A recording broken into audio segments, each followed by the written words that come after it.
যাওয়া লাগবে, কেউ বাঁচতে পারবে না। দাদা চলে গেল, বাবা চলে গেল, মামা চলে গেল, আমারও যাওয়া লাগবে। আরো সেলিব্রিটি চাই, আরো সম্পদের পাহাড় চাই।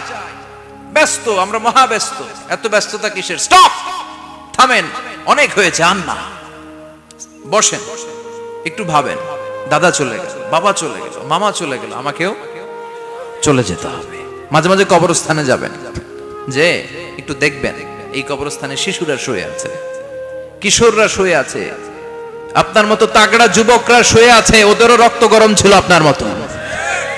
আজ ওরা নাই, সব শেষ, আপনাকেও যেতে হবে। এই কবরে আমাদেরকে যেতে হবেই। কবরের প্রশ্নের উত্তর দিতে হবে, চিল্লায় বলেন ঠিক কিনা? কবরে প্রথম প্রশ্ন করা হবে, মার রব্বুক, তোমার রবের নাম কি? আমাদের রব কে? ওমা দীনুক, তোমার ধর্মের নাম কি? আমাদের ধর্মের নাম কি? বিশ্বনবীর চেহারা দেখিয়ে বলা হবে, এই লোকটাকে তুমি চিনো কিনা? চিনি না আমরা? চাঁদের চেয়ে সুন্দর তুমি, নবী আমার কমলিহি ওয়ালা, দু জাহানের বাদশা তুমি, প্যারা নবী সাল্লাল্লাহু আলা, দু জাহানের বাদশা তুমি, প্যারা নবী সাল্লাল্লাহু আলা, চাঁদের চেয়ে সুন্দর তুমি, নবী আমার কমলিহি ওয়ালা। সুবহানাল্লাহ পড়ে। আমাদেরকে জিজ্ঞেস করা হবে, রব কে? বলবো আল্লাহ। ধর্ম কি? বলবো ইসলাম। এই লোকটারে চিনো নাকি? আমরা বলবো চিনি, আমাদের প্রাণের নবী মুহাম্মদ সাল্লাল্লাহু।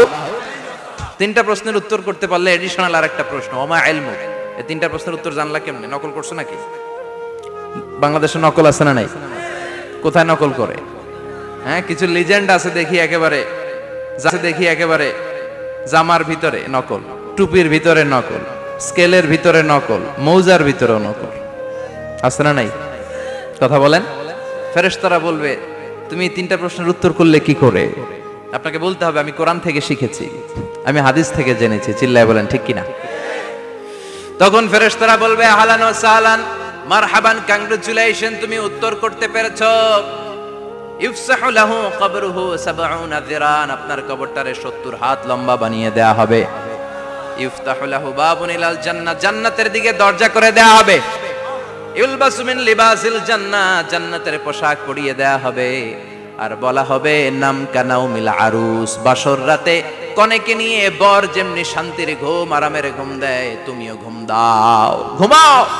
You should get some sleep now, you are very tired man, ঘুমাও, অনেক হয়েছে, ঘুমাও। তোমার এই লোকটার বিরুদ্ধে আমি কার্টুন বানাতাম, এই বিশ্বনবীর বিরুদ্ধে আমি কথা বলতাম। চিল্লায় বলেন ঠিক কিনা? ফেরেশতারা বলবে, লা দারাইতা ওয়ালা তালাইতা, তুই তো কিছুই পারলি না, তুই তো কপাল পোড়া। ফায়ুত্রাকু বিমাতারিকা মিন হাদিদ, লোহার হাতুড়ি দিয়ে পিটিয়ে ওর মাসেলগুলো থেতলে ফেলা হবে। ওয়া ইউকালু লিল আরদি ইলতাইমি, কবরের দুই পাশের মাটিরে বলা হবে, চাপ দে, এমন চাপ দিবে, ফাতাখতালিফা আদলাউহু, ডান পাশের পাজরের হাড্ডি বাম দিকে ঢুকে যাবে, বাম পাশের পাজরের হাড্ডি ডান পাশে ঢুকে যাবে। কিয়ামত পর্যন্ত এই মারামারি চলবে। আল্লাহ এরকম ভয়ঙ্কর পরিস্থিতি থেকে আমাদেরকে বাঁচাও। ডিসকাশনের মতো আমি করি, বিভিন্ন জেলায় যে ওখানকার ইয়াংদের সাথেও বসি, কথা বলি, এটাই আমার তাফসীর, এটাই কোরআনের এক্সপ্লেনেশন এন্ড ইন্টারপ্রিটেশন, এতেই মানুষ উপকৃত হয় বেশি। চিল্লা এখন ঠিক কিনা? তো এটা আপনাদের বাড়ির কাজ, মাইথার দিয়া বাসীদের বাড়ির কাজ। হায়াতে আল্লাহ বাঁচায় রাখলে আবার কখনো দেখা হলে জিজ্ঞেস করবো যে মুলক মুখস্থ হয়েছে কিনা। কে কে মুখস্থ করবেন না হাত তোলেন? সবাই করবেন? এবার কে কে মুখস্থ করবেন হাত তুলে আমার না আল্লাহর দেখান। আল্লাহ তুমি কবুল করো। আরো জোরে পড়েন আমিন। হাত নামান।